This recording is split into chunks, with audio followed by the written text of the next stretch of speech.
Eu vou dar um exemplo aqui. A minha mãe perdeu os pais quando ela era jovem. Na guerra lá, antes da Segunda Guerra Mundial, quando os japoneses invadiram a China lá. E daí ela perdeu os pais. E ela foi criada pela tia dela. É minha tia-avó. E essa tia da minha mãe teve muito a ver com o início da vida da igreja na China. Eu não vou entrar em detalhes. E depois, quando houve a fuga dos irmãos para Taiwan, ela foi junto. Enviada também pelo irmão Watchman Nee. Ela nunca se casou. Ela dedicou a vida inteira para o evangelho e para a igreja. E daí, quando ela estava mais idosa, ela teve a oportunidade de vir para o Brasil nos visitar. Naquele tempo a gente morava no Rio Grande do Sul, em Carazinho. Então, eu e Miguel estávamos fora de casa já. A gente saiu de casa muito cedo. Com 15 anos de idade, nós já estávamos fora de casa, estudando em outra cidade. Então, ela ajudou muito meus dois irmãos menores, o Jonathan e o Salomão, nos caminhos do Senhor, e lia a Bíblia todos os dias com eles e assim por diante. Então, meu pai contou uma história. Um dia meu pai estava passando ali e daí perguntou para minha mãe, quem que está no quarto? Ela está conversando com alguém.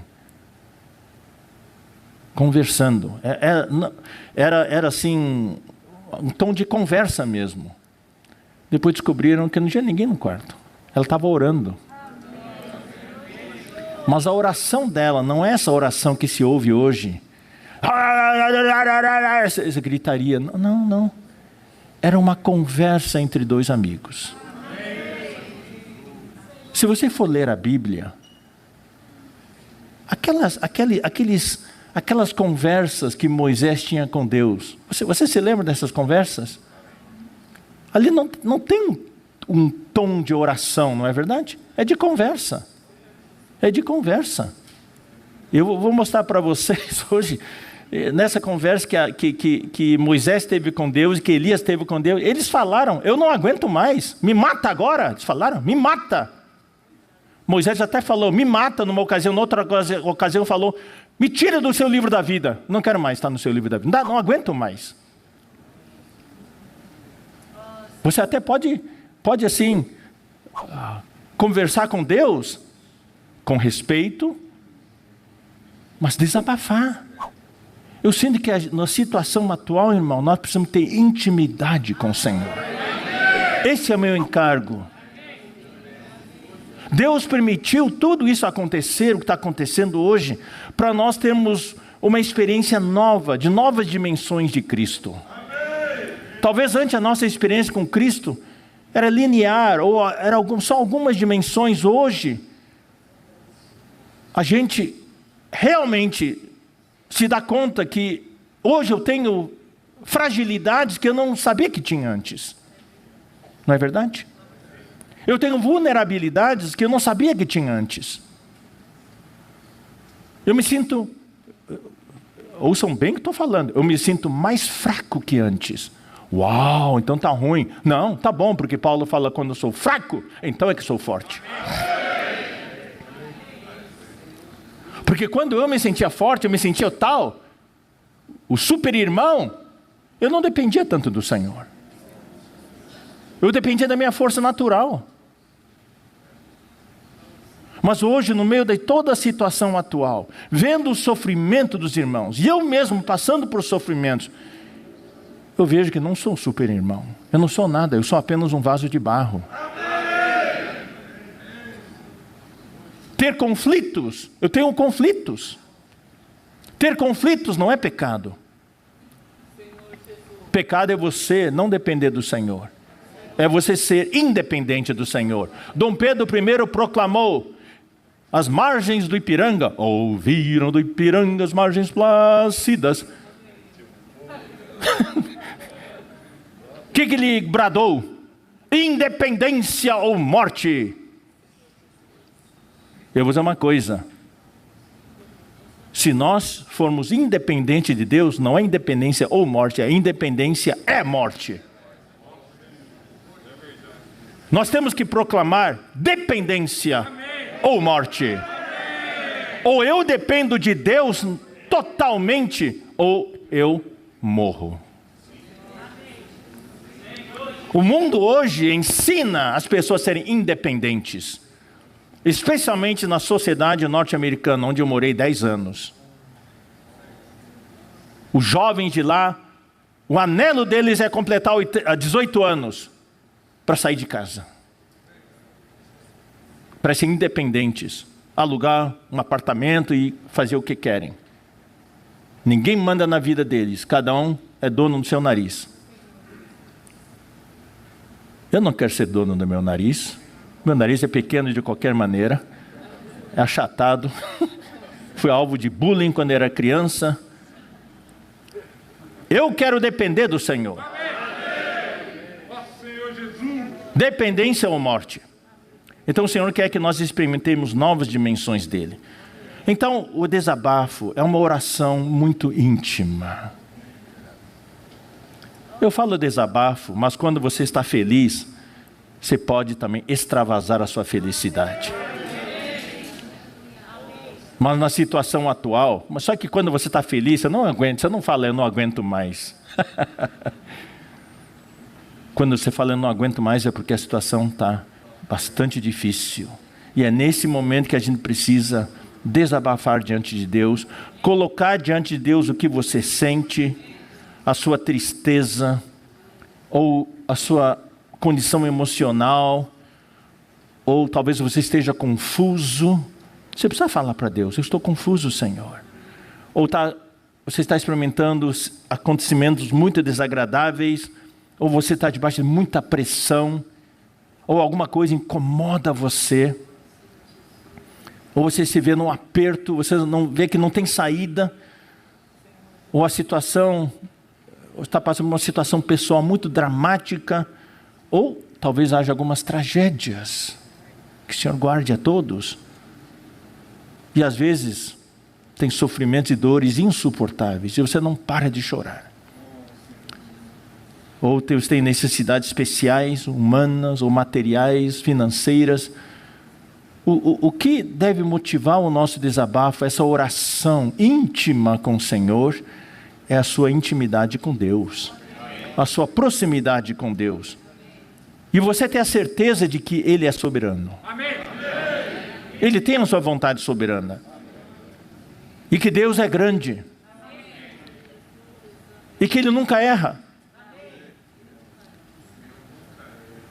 E que Ele me ama. Nunca duvide do amor de Deus. E nós precisamos crer na providência dEle, no arranjo providencial dEle. Eu vou mencionar a minha experiência. A experiência mais dolorosa que eu tive foi quando perdi minha filha, no ano 2000. Inclusive eu orei bastante pelo irmão, pela família do irmão. Você orou muito por mim, eu agradeço. Amém. Foi a experiência mais dolorosa, até hoje dói. Nunca vai parar de doer, nunca vou parar de chorar quando eu pensar na minha filhinha, a Joana. Mas eu nunca duvidei do amor de Deus. Eu não entendo, porque a minha mente é limitada, mas não cabe a mim, um homem infinito, entender a vontade soberana do Deus infinito. Eu estou falando aqui de entender a vontade soberana de Deus. Muitas coisas nós não entendemos. Por que aconteceu isso? Eu falei também várias sextas-feiras atrás que pelo fato de não entendermos, alguns irmãos deixaram de orar, dizendo que não adianta mais orar porque Deus tem a sua vontade soberana, Deus já decidiu tudo, a oração não influencia nada. Não, não é bem assim. A oração pode influenciar. Falamos do plano de Deus macro e do plano de Deus para cada um de nós individualmente. Nós podemos fazer Deus mudar de ideia. Agora, se é algo que é para todo o povo de Deus, talvez Ele não mude de ideia. Eu dei um exemplo para vocês. Quando o povo de Israel, o povo de Judá, foi levado cativo de Jerusalém para a Babilônia, não é todo mundo que estava numa situação negativa, numa situação de ter se afastado de Deus. Por exemplo, Daniel e seus amigos, eles estavam nos caminhos do Senhor, mas quando o povo foi levado cativo, eles foram juntos. Então, aquilo fazia parte do plano macro. Eles ficaram lá fora 70 anos. Então, essa pandemia, nós oramos a oração de guerra uns meses atrás. Então, alguns começaram a duvidar. Então, a oração de guerra não serviu para nada. Serviu. Serviu. Você não teve uma experiência fabulosa de intimidade com Deus, de poder se unir aos irmãos e à igreja, e Deus ouviu a nossa oração. Ele sabe. Agora, por que Deus está levando uns e curando outros? Isso só Deus sabe. Então eu vou ler esse hino. Esse hino justamente fala sobre isso. Sabe, irmãos, os hinos, nós escolhemos os melhores hinos para compor o nosso hinário. Os hinos são o extravasar dos sentimentos dos autores. Eles tiveram uma experiência pessoal com o Senhor, profunda com o Senhor, e colocaram em forma poética nos hinos. Então aqui na estrofe 1 fala: por que existe provação? Ainda não podemos ver. Mas ante o trono, a razão, enfim havemos de entender. Um dia, quando estivermos diante do trono, nós vamos entender. Confia em Deus nos dias teus. No dia de hoje, vamos confiar em Deus. Não temas, pois te vai suster. Deus vai nos sustentar. O louva até em negro céu, mesmo que o céu esteja preto, negro, vamos louvar. E enfim, no final das contas, um dia nós vamos entender. Um dia o fio se emendará. O fio parece que está partido, mas um dia o fio vai se emendar. Concluído tudo há de ser. Daí, mistérios Deus desvendará.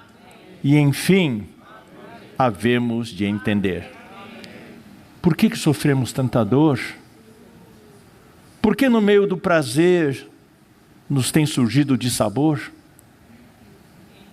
Enfim, havemos de entender. Por que escapa à nossa mão o que mais almejamos ter, o que a gente mais quer? Escapa da nossa mão. E as esperanças todas vão, parece que a gente não tem mais esperança. Enfim, havemos de entender. Conduz-nos, infalível mão. A mão dele é infalível. Ele nos conduz. Deus tem a chave. Tudo vê. Um dia vamos ter visão. Vamos falar tudo junto, a última linha? Enfim, havemos de entender. Hoje é difícil na nossa mente limitada entender. Mas um dia nós vamos entender. Louvado seja o Senhor. Então, Deus gosta, irmãos, eu vou falar isso para você. Deus gosta quando você é franco com Ele. Deus não gosta das orações formais, as orações de fachada. Deus quer que você seja sincero. Se você tiver que chorar, chore. E chore copiosamente. Chore com vontade. Se você não aguenta, fala para Deus. Eu não aguento mais. Deus gosta de sinceridade.